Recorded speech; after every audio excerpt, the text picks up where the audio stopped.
Good afternoon, everyone. This is your host, Rashad Woods of the T.R.O.N podcast, The Randomness of Nothing. Today, we have a very special guest today. He's a ghostwriting, best-selling author, kind of a Swiss Army knife and a master of all things when it comes to technology, AI, and really get a chance to be interesting to pick his brain for a few, Mr. Richard Lowe. Thank you. How you doing? Good, Thanks for the good. great Really introduction. appreciate your time, sir. Yeah. So go ahead and tell us a little bit about, particularly when it comes to ghostwriting. I have a couple different questions. I'm really fascinated by how you got into the career of authorship after you transitioned from technology, being the director over at Trader Joe's for 20 years. Well, I was in tech for 33 years. Trader Joe's was 20 years of that. Right. I started out as just a coder, assembly language coder, very low level in the machine, on computers over the size of a room with less power than one chip on your smartphone. Right. And worked my way up to be VP of one company, and then moved to another company, was VP of that company. And then went to Trader Joe's, director of computer operations, and was in charge of everything, cybersecurity, disaster recovery, Right. basically anything anybody else didn't want to do. Lots and lots of things. I had a whole staff. And then one day I was looking around thinking, I don't want to work for anybody anymore. Right. So I left my job, moved to Florida, Right. because it was as far away from California as I could get, and then started my my ghostwriting career. And it got off to a good start, and I've never looked back. So I've been doing it now for 11 years.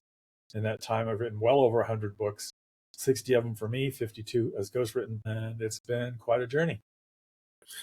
Yeah, it's been fascinating. So a couple questions I had for you is, how did you have a background in computer science before you got into computers? Because, obviously they're very prevalent now, but to have that skill set was such a unique unicorn to be in technology. Did you do any computer science or programming at an early age? No, I was a geology major. Oh, wow. Yeah, I remember back then they didn't have personal computers. Right. All we had was calculators that were awful.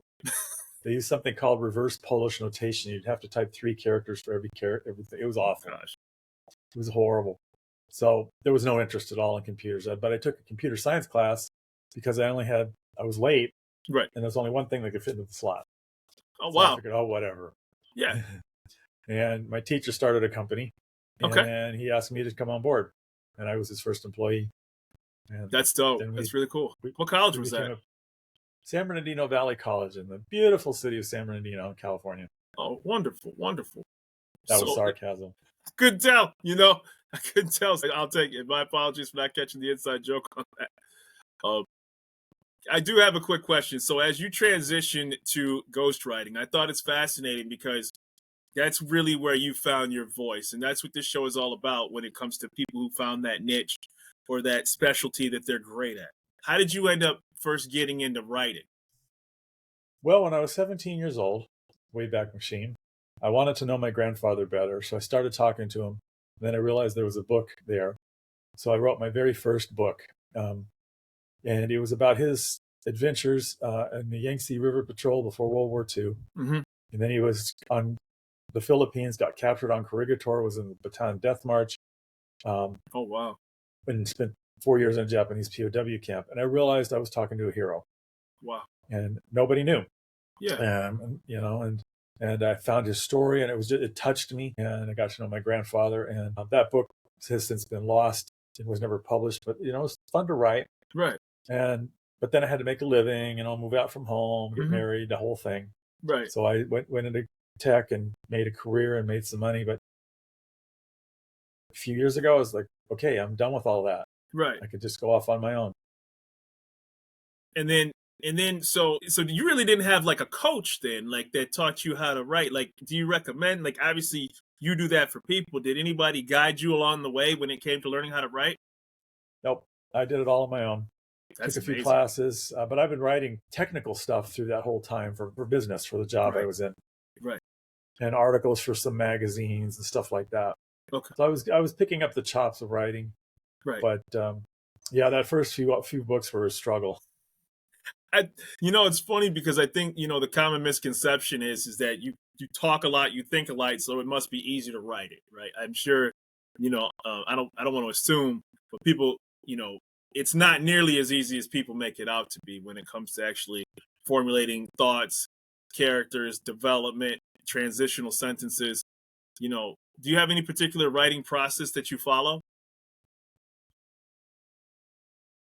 Well, when I ghostwrite, the first thing I do is I try and find out more about the client, the author. Then I want to find out about the audience. So we spend a lot of time talking to try and get under that. So I want to make a book that people are actually going to want to read and they're going to want to buy. Right. And if you don't do that, you're going to have a book that's going to sit on your coffee table and maybe sell 5 copies. And if that's what you want to do, that's fine. For sure. But if you want to sell a lot of copies, you need to know who your market is. Right. So we start with basically a marketing pass. And who's going to buy it? Why are they going to buy it? What are they going to get from it? Right. And then we go through the book and we want to find out for each chapter, and then finally at the end, what emotion the reader wants to feel. You want the reader to feel at the end of that chapter or the book. Right. So you want the reader to be angry, like maybe a political book, you're trying to get elected, you might want them to be angry. A comedy book, you might want to be happy. Right. Children's book, you want them to be uplifted. There's an emotion at the end, and that's far more critical than the information. The information is important also, but it's more important that you put them on this emotional ride through the book. There's ups, there's downs. You've seen a movie, there's ups, there's downs. Of course. There's you're like on the edge of your seat. Well, you do the same thing in a book. Right. And the emotion is what keeps people in the book, not anything else. Right. So essentially it's almost, people try to get these large, grandiose ideas, but are you conveying an emotion to get somebody to stay captivated, involved, and emotionally involved with the topic that's being written on, excuse me. Right. And there's a kind of a rule in writing that most writers don't follow because it's hard. It's really hard. It's called show versus tell. So get a little technical here, but telling is like, he's angry. Right. Well, that's kind of boring. It's not, it doesn't really convey the emotion very well. But instead, you show the emotion by showing his features, and maybe somebody else mention it, sweating, eyes popped out, fingers clenched, So you show it. You never tell the reader he's angry. The reader picks it up. And then there's another thing called subtext, where you have this conversation going on, but the conversation actually has some undertones. Mm-hmm. It's really hard to do especially for beginner writers. Right. The subtext is you watch Dune, there's subtext all over the place, the movie. Good movies and good writing has a lot of subtext and a lot of show. Right. The problem with show is it takes a lot of room to write. Okay. So you got to use it judiciously. It's not all show. Sometimes you just want to get from here to there. Say, okay, he walked that far, Right. But then you want to, if you got to take your time, well, he meandered up this path and he tripped and he smelled the flowers. For sure. So, sure. And that's important in a nonfiction book too. You want to show them the information, not tell them the information so much. So you don't have a big table. You might have a big table, but instead you might walk them through some examples, some quotes, some real life case studies, and then they get the idea much better. Well, it's funny you say that, because that was going to be my next question, the entertainment versus gathering knowledge, because I think somebody, and I'm not making a broad statement here, but I'm like, okay, if I'm reading a particular book for my enjoyment and it's engrossing to me on an entertainment level or an emotional level, I have a different set of feelings or expectations I would versus if I was reading a technical book, where maybe because it's a process-driven situation, I could understand that it may not need to convey as many emotions to me, but you made a great point that people are visual and that they need to see certain things taking place. Now, you've written a lot of computer and AI books. Can you give us some examples? Well, in a computer book or an AI book, they're written by people who are experts in the field, usually C-level, who wanted to convey their message to other leaders. Right. So they didn't get into the bits and bytes and how AI works. Mm-hmm. Instead, they're getting into more of the business, like AI will have this return on investment. The ROI. You need to go here. You need to do this. This is a gotcha. Worry about that. Find out your market, blah, blah, blah. So it's more about the leadership aspects of AI and how your company can prosper with it or not, versus getting into the technical, how does blockchain work, or how does the metaverse work? That's a different. I don't tend to write technical manuals. That's a whole different thing, and that is where you just basically tell people. That's one of the big differences. In a technical manual, you're just saying it, and putting it verbatim, exactly line by line, and that's why they're so boring. It's like how to change a tire book. They're not going to give you, the ups and downs of doing it. It's just going to be like, you need to proceed to the next step. Unscrew this bolt, put it here. So when and this is going to sound, when people think of ghostwriting, they think that the person who created the idea may have not been original, so to speak. So, it's kind of, whether you hear it in music or whether you hear it in a movie script, oh, they had a ghostwriter. What's the concept? What's the perception of having a ghostwriter, of somebody who has an idea? And is that accurate of what I'm looking at? It's accurate for lower level ghostwriters. Okay. For higher level ghostwriters, people in my premier ghostwriters, people around where I'm at, Right. and me, what I do is I interview my client and I get into his heart and soul. Right. And what I want to do is convey that in the book. I want to convey their heart. I want to convey what they really think. I want to convey their experiences, their knowledge, their why they're doing it. I mean, really what makes them tick in that book, depending on the book. Right. And not so much, and that's the difference. Because of that, it is them in the book. I'm writing the book as if I were them. I'm almost method acting in a way about their stuff. Okay. So it becomes their book. Right. There's a lot of books out there that you might read, and that's true, especially when you get to like the celebrity ghostwriters who are very high end and get paid a lot. Right. Their books are written from the point of view of the celebrity, and they do a pretty good job usually of conveying the celebrity's life and times and stuff like that. I've done 2 celebrity books so far. Both rock stars, and they're interesting. Wonderful. And it just becomes, and this is again me. And this is me looking from the outside in, which is why I find this so fascinating. Does it get into an issue of credit? Obviously your clients are your clients. I'm not going to ask any specific examples, but just in general, when it comes to like the industry of ghostwriting, and then somebody's doing a book, and then somebody from the back end who is a professional who does this for a living, does credit ever become a problem when it comes to ghostwriting? Well, you may need to have a good contract, agreement, statement of work, whatever you want to call it. Right. And that will outline that. Okay. Typically, when you start getting into celebrity ghostwriters, they're usually journalists, and they usually putting their name on the cover so they get credit. Means you'll make extra sales because they know who that journalist is. Got it. People who haven't been a journalist, haven't won Pulitzer Prizes, their name probably won't be on the cover. I don't want my name on the cover necessarily. I mean, I'd like it. It gives me something that I can promote. Of course. But I'm getting paid. It's not the end all, right? Right. So that's not my goal. None of my 52 clients for books have ever put my name on the cover. Sometimes they put it in the acknowledgments. For sure. But that's fine with me. It is what they want. And my goal is it's like you hire a contractor to build a house. You probably don't stamp his name on the house. Exactly. Unless he's Frank Lloyd Wright, Okay. Yeah. He's still alive. Right. He's famous architect. You probably stamp his name on the house. Right. It's kind of like you're like the stunt double, right? Like, and I say that very respectfully because I enjoy action movies, and stunt performers, do a lot of great things, and you see wonderful motion pictures, but it's also some things that, the actor can't/won't do. And it's better suited to have a double, but you still see a great finalized product as a consumer or as a customer. So right. You pretty much hit it on the head. Yeah, I do. Basically, my role is to do the writing and to translate their image, their thoughts, their whatever, their emotions into written form.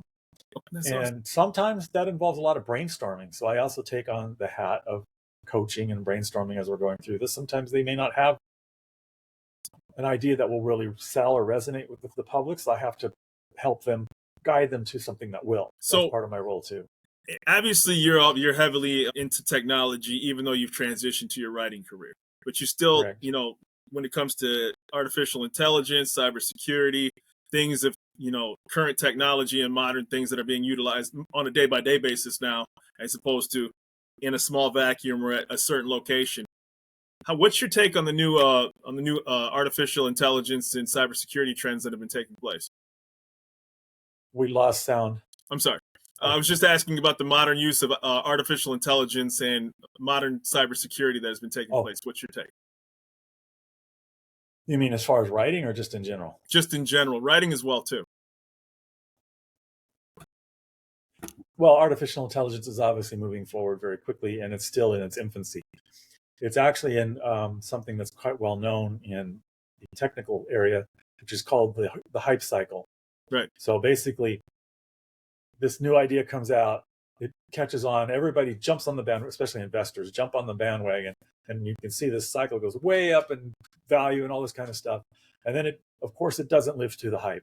So it goes kaboom, Right. falls to the ground almost to zero, and then it comes back up to where it's supposed to be, and then it's back to a normal, and people are more sane with it. So AI is kind of near the peak of that hype cycle. Don't know how close to the peak it is, but it will crash because it's not. It's the hype is, oh, it's going to be as smart as human beings, blah blah blah, take over the world. No, it's not. And as soon as people figure that out, investment's going to pull out and go to something else. Right. And that doesn't mean AI is going away. That just means that it's going to come down to a more sane, normal, and then something else will take over. Right. Same cybersecurity. Well, right now there's several wars going on, and we do have wars going on with Iran and Russia and a few other countries, North Korea, and they are actively attacking the United States companies and government and infrastructure. Correct. And that is producing the area where AI could really help, because it can help. I mean, the amount of data that's generated to protect you is incredible, and AI can help filter all that and say, oh yeah, there's an attack here, or these others you can ignore. And you know, it's funny you say that. I'll never forget, about 10 years ago, I got an email saying, like, your Netflix may have been compromised by a password. And it's one of those emails I just flippantly ignored, right? And this is kind of spooky. I had a Fire Stick, Amazon Fire Stick at the time, and the menu on my TV kept moving when I was clicking stuff, and it was randomly clicking separate apps. And just a week before that, it was telling me, hey, you may want to change your passcode. These are the countries that could have hacked it. And one of them was, Russia, or, of the countries that you mentioned. And as soon as I changed my password, that stopped. And I'm like, are you kidding me right now? I'm like, wow, that it was controlling my TV. It was out of body experience. Yeah, hackers can get into your computer, TV, and smart TVs are computers, right, or your phone, or anything else, and do that kind of thing. It blew my mind. So also, on the line of ghostwriting, and obviously we talked about our artificial intelligence, and you can probably see what I'm segueing to. What has artificial intelligence done to your profession? What artificial intelligence used correctly in writing and any creative venue is you use it as a digital assistant. Right. So you use it to help you automate and do those things that a human being doesn't need to do. Spell checking, for example, or as a research assistant, help me find out about this. Or as one thing I do is I'll put in a chapter of it, and I say, is there any redundancies in here? And it'll tell me, oh, you're redundant here and here and here. And I say, okay, good, and I'll go fix those. I don't write with it, right? Because AI is incredibly boring because it has no emotions. It's not a person. Correct. So its writing is very, very boring. I can tell an AI generated thing within seconds. Oh, that's written by AI. Story right away. I've seen it so much. It's easy to spot, and it's boring. And one of the things it's a term that's in robotics is called the uncanny valley. Mm-hmm. An uncanny valley means you look at, in this case, robots, and it looks human, but there's something your mind is going, this doesn't look quite right. And it could be as simple as there's no hair on it, or the hairs are wrong, or something. Right. Well, it applies to other things too. For example, in movies, when you watch a movie, especially Marvel movies now, the CGI can throw you off. No doubt. And you don't know what it is. Something about this movie is wrong. Like Rings of Power has a famous example where the boat's going through and it's not going up and down. It's on the ocean, but the background is stable. Right. So that's your mind probably won't pick that up consciously. No. But unconsciously is going, that's wrong. Right. Right. And that appears in writing too. You're reading this thing and you're going, this doesn't read quite right. Uncanny valley. Got it. So Got it. I haven't really heard that term applied to writing very much, but the basic concept is something's off about it, and your mind figures it out, but it doesn't consciously seep up until you sit down and really look. Right. And then you look at the movie and you see that, oh, the shadows are pointing wrong. Right. Well, something like that. I've watched Foundation on Apple TV, and if you can't tell that CGI, that there's really not a place of, infinite sand and massive buildings where, ships are coming down in, or Dune, circa Dune. But it's those subtle things, like you said, like a boat, right? Because it's so subtle. There must be on water. It's like they're really on a set that's about, 30 feet, 40 feet wide with a green screen in the background. Right. It's all green screen now. Right. And yeah, Uncanny Valley is a big thing. And it's really, really hard. People don't understand that it's there, and they don't think about it. The producers, the set builders and things, they probably didn't even think, oh, this boat's on water. It should be moving up and down, Right. as the water moves. Exactly. No, it's just of course, what you see on the screen is the background should be moving up and down a little bit. Right. It's not. Right. Well, that's not how water works. So I'm curious, do you ever have to turn people down either because of subject matter, interest, or any other reason as well too when it comes to top ghostwriting opportunities? Oh yeah. Oh wow. I turned down revenge memoirs generally, where say the wife wants to get revenge on the husband that she divorced. So those have legal reasons why I won't do them, for sure, obviously, and they're not fun to write. Of course not. I had one potential client come to me. He offered me a lot of money. It was very early in my career to write a book that he wanted to expose. He was a confidential informant for one of the agencies, probably the FBI, embedded deep into the mafia, and he wanted to expose everybody on every side with real names. I was like, he said, I'll give you like $100,000 to write this. I said, yeah, I'm not going to be able to spin that from inside of a grave. Right.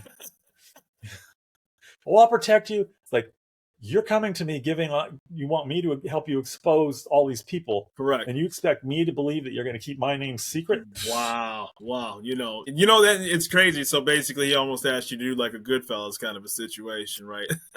So I said, no, thank you. Well, 100, 150. No, thank you. Go find somebody else. I think he would have gone higher, but I wasn't going to touch it. And that was a smart move on your end. You'd rather just stay to, your safety. You can't put a price on that. Well, I was hungry back then, and I definitely would have liked that project, but yeah, no. And there's the occasional person who's just, like a Karen, right. Right. Who's just somebody who's not easy to deal with. One thing I stress to all my clients is both of us need to be the adults in the room. Absolutely. And if I say something dumb or you don't like what I'm writing or whatever's wrong, tell me. I'm an adult. Right. Right. If there's some, I expect you to come back and basically mark up the writing, and I want you to do it. And if you need to mark it all up so that there's blood dripping from it, basically, do that. I heard a story of one person who came to me. I did wind up hiring him. Excuse me. He hired me. He came to me and he dropped the old ghostwriter because he handed the ghostwriter all of the changes, and the ghostwriter actually broke down crying. Wow. Like, it was his masterpiece or something. It's like, oh my goodness. And the reality is he's not criticizing the ghostwriter. He's criticizing the work. Right. It's not what he wanted. Right. So, oh my goodness. So he did the ghostwriter lost the business. And oh jeez. Well, wow. And I got the business, so I was happy. So I'm not going to break down crying because you put red marks on my work. That's part of the process. Exactly. Do you have a challenge of getting personal information out of people? Because I'm sure there's some very deeply embedded, either traumatic or personal items, relationship, family, etc. What type of care is involved with situations like that when somebody wants to tell their full story, either inspirationally or circa biography kind of a deal? Never had anybody who has any problem telling me stuff yet. Okay. We have a non-disclosure agreement, and I treat it very seriously because obviously it's my business. And usually the problem is they talk too much. Of course. And I have to limit the meetings to an hour. Okay, we're getting close to the hour, but I'm not done. We'll have another meeting later. But so I try and guide the person in to talk about what we need to talk about, because people like to talk. It's like these are things they've never told people before sometimes. Got it. And how does I'm sorry, I apologize. Go ahead. Sorry, that's fine. Yeah, because I've seen some books, like Kevin Trudeau got legal action taken against him because he promoted certain items that weren't true, and he kept doing it. So what's the legality of books when it comes to what you can do, what you can't do? Like, whether it's proven medicine, that area seems a little unclear to me.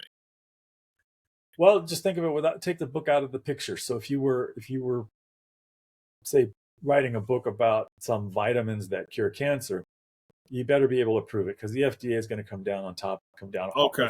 FTC is going to come down hard on you. Okay. If you're slandering somebody, then that could be a civil lawsuit. Just so if you take the book out of it and put it into the real world, the same thing could happen to the author.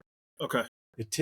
I've never heard of a case where it comes back. Well, I've heard of one case where it comes back to the ghostwriter, and that was the celebrity ghostwriter. Oh, wow.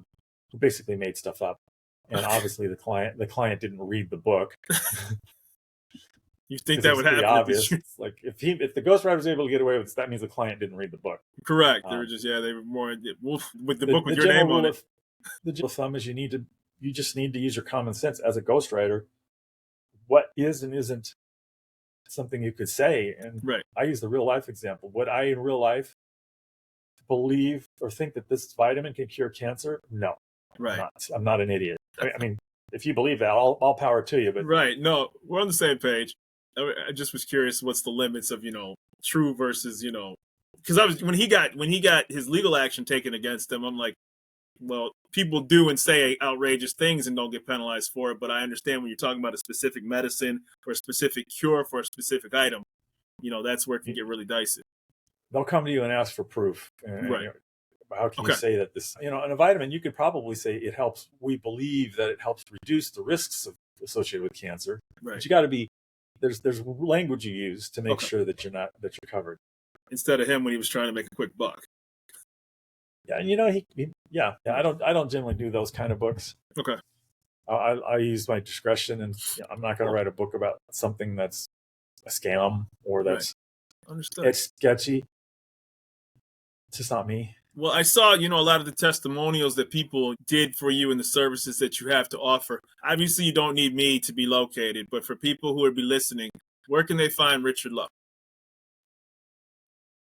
You can go to thewritingking.com, that's THE, writingking.com, or ghostwriting.guru. Okay. Either one of those sites will bring you to, you'll find places to schedule a meeting all over those sites. Awesome. And then schedule some time to talk. Half an hour, an hour, whatever you need, and we'll talk. And we can do book coaching or ghostwriting book coachings where you do the work yourself. I coach you through it. Right. If you want to write the book, but you need help. And ghostwriting is where I do the work. Right. And sometimes it's I do all the work, usually. And sometimes it's more collaborative. It depends on the client. So you can go to those two places. You can find me on LinkedIn, Richard Lowe Jr. Connect with me. Let me ask you one final question. Has any movie studios or film studios, again, your clients are confidential, I'm not here to ask for it, but has anybody ever, from a entertainment avenue ever requested your services? No, not yet. Okay. Not yet. That's not an area I've really pursued. I wouldn't mind. Right. But not something that I've been interested in. I don't have the connections. Okay. But if somebody out there wants me to write a movie script, call me up. I'm just curious, right? Because, with all the technical prowess and the things that you do, I thought that just piqued my curiosity. I would love to write.